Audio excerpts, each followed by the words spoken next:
Debridement is the removal of dead or infected skin tissue to help wound healing.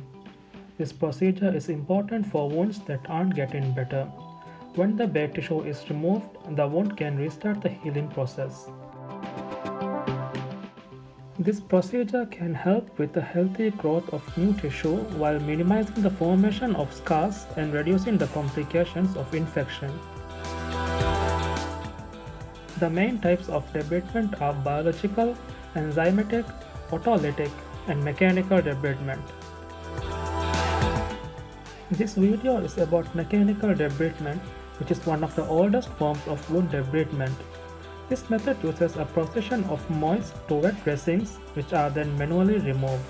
This causes a non-selective debridement of necrotic tissue. Mechanical debridement is best suited to wounds with large amount of necrotic debris. A patient with a previous cut injury to the forearm has developed necrotic tissue on the wound. The advantages of mechanical debridement of such a wound includes it being cost-effective and also the dressings can be changed simply. On the other hand, mechanical debridement may remove healthy tissue and also it can be time-consuming and quite painful for the patient. To begin the procedure, wash your hands and wear personal protective equipment such as gloves.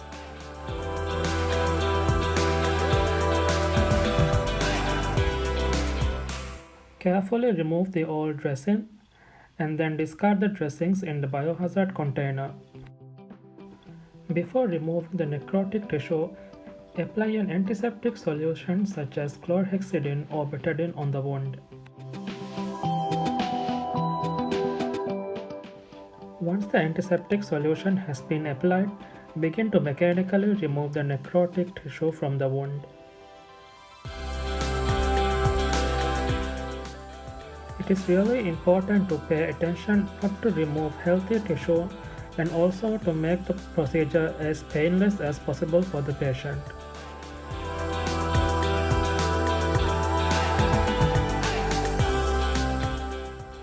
Pay attention to these contraindications.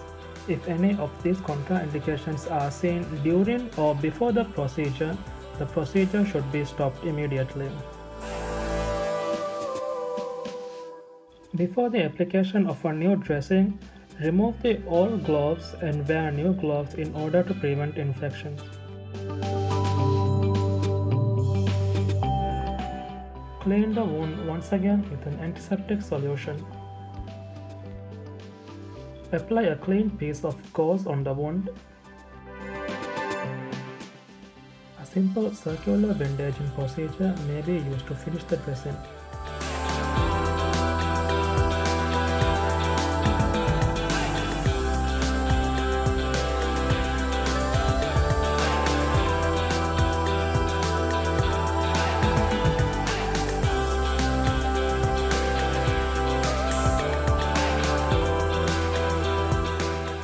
Remember once again, not all forms of debridement will have the same impact on the wound because the mode of action will be different.